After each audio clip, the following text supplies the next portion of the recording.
I think both coaches were a little bit upset by the way we played the first half. I didn't think either team played very well. They turned it over, we turned it over. Neither one of us shot very well. I was disappointed in us, to be honest with you. They did a good job on Payne, but we're not getting him the ball enough. He's got to get more shots. And Appling got in foul trouble, and that's kind of been the nature of it when we come here. He's been in foul trouble each year. So credit to, I guess, our guys in the second half. I thought we locked up defensively pretty good other than the last couple of minutes. I thought I don't know if we executed much better. I think we got some work to do on that. But, I thought Harris, of course, was unbelievable. He's a special player, and I swear to you, he's not where he's going to be. His conditioning is nowhere near where it needs to be or going to be. But he was solid defensively. He did some things offensively, and we tried to get the ball in his hands more. And I won't say he didn't want it, but sometimes he backed off because I think he was fatigued. But we got a lot out of, believe it or not, Matt Costello and Brandon Dawson. Costello did a good job. So I think our big thing now is getting our rotation down. With all the injuries we've had, we're just kind of out of sync. We don't have any. All of a sudden, we got three guys out there that shouldn't be playing together. I used to have a pro rotation where guys would just know when they were going in, and we're not there yet. We're probably a week or two away from that, but. Anytime you get two big road wins and beating Indiana here, they played so well against Illinois, and I think should have won that game. I didn't think they played as well today. I didn't think we played as well at times, and I don't know if we had something to do with it and they had something to do with it, or both of us were a little bit sluggish with the turnovers and that, but it's still a big road win for us. Can you talk about the Texas game, then Penn State?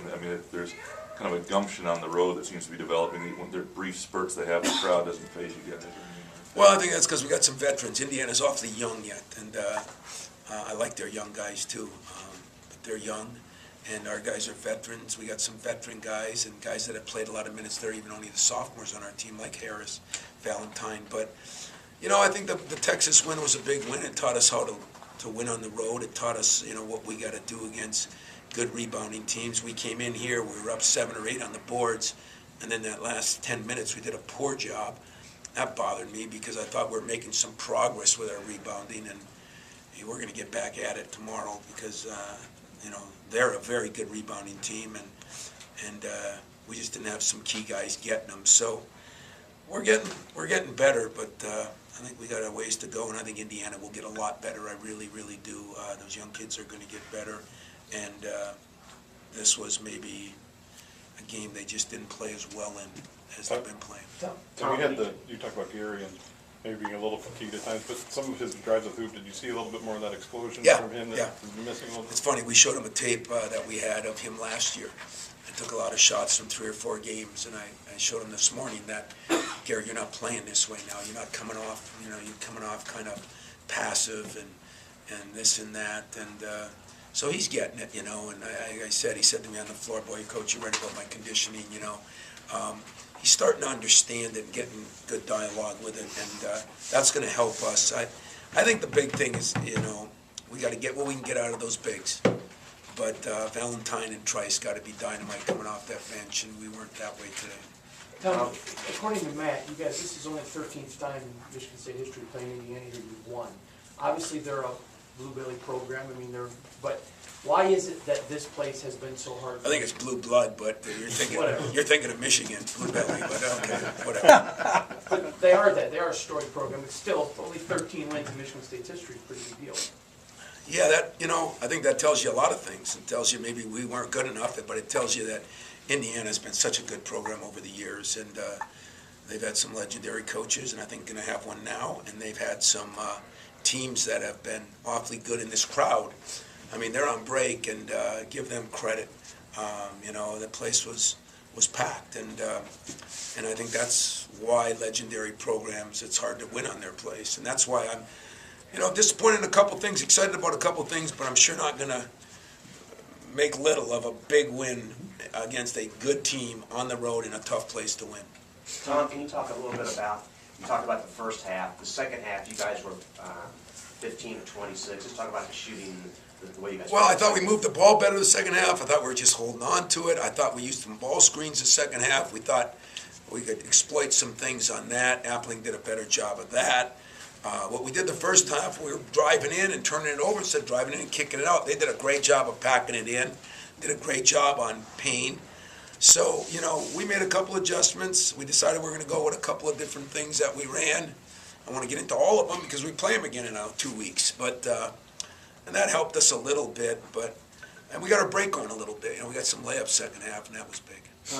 Matt coming along in Yeah. terms of health. Yeah. And what about Schilling? We obviously didn't see Yeah, him. we didn't play him as much, but that's what I said. I think, in fairness, I don't know what I'm going to do in the next week, but the nice thing is there's no quarterback controversy here. Although I'd have one if it turned out the same way. But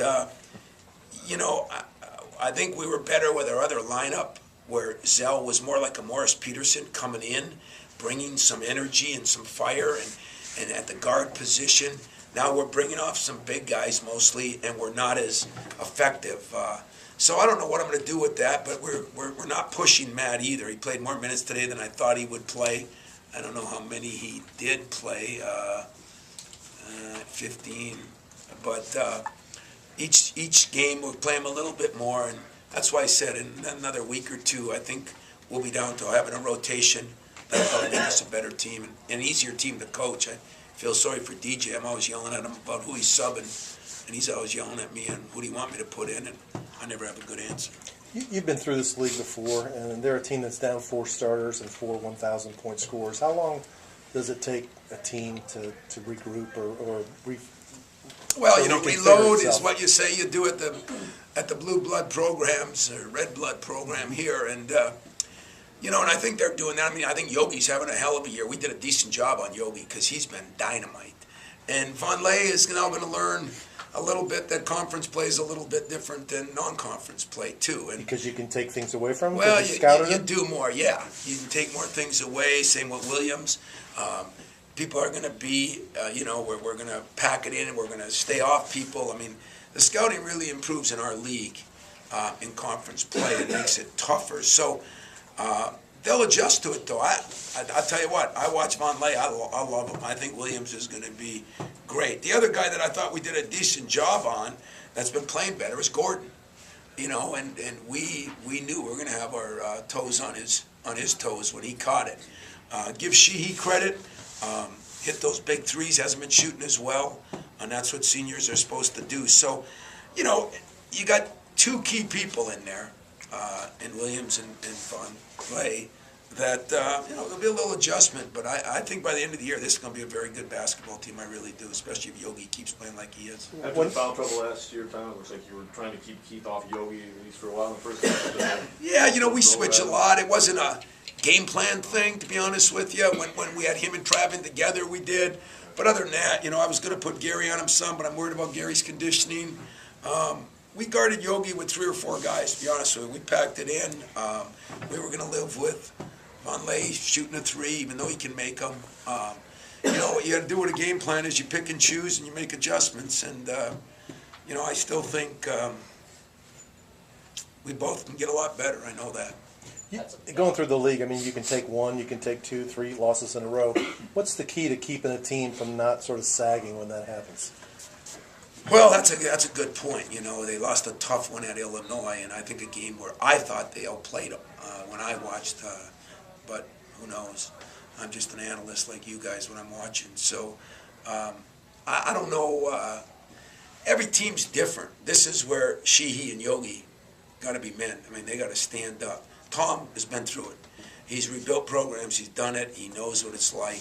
He'll be fine. But with those young freshmen, that's where your upperclassmen really have to, stand up and explain how it is and understand how it is. I mean, we didn't have the easiest start because we were at Penn State, at Indiana, 2 road games. They didn't have the easiest start either. They're at an Illinois team who's playing well and just beat a Missouri team, and then Michigan State comes in, a top 5 team. So some of it you got to be realistic about too, I think. Had some dog fights with this Indiana team the last couple of years, especially. Is it refreshing just to get out of here, win one going away? Yeah. I mean, last year I thought we played awfully well both games. they just made better plays, and they had a guy who made a couple of those plays. Someday we might be calling him Magic and Michael and LeBron and everything else, but he was a very, very good player. And remember, he made a couple of big steals, and he just made some plays, you know. And even when we had that 3-point lead late at our place, he made plays. And that's what you got to have, you know. I think Gary Harris is going to be that guy for us this year, where he just makes plays. And one he drove down the middle right before the half was a play he manufactured. And he's got to do more of that. The better shape he gets in, the more comfortable he feels back in practicing every day. I think you're going to see him. I mean, I know it's stupid to say when you get 26 points, but he's got a lot to give you. Anything else, guys? That 5-point play he had, that was one of those plays? Yeah, you know, I mean, if he gets lift, he can shoot it, you know, so well, and he gets his shot off quick. But what he's doing a better job of is catching it more ready to shoot now. He's starting to go through that stage, but I'm telling you, his conditioning still isn't there. And like an idiot, I played him 37 minutes. You know, I told him when I took him out, hey, you know, you got to get in better shape. But I thought I played him about 30 minutes, so now I got to go do something coaches hate doing. I got to go apologize to him and tell him that, you know, he did. But he agreed with me that, you know, that's going to be a point of emphasis for him in the next week or two.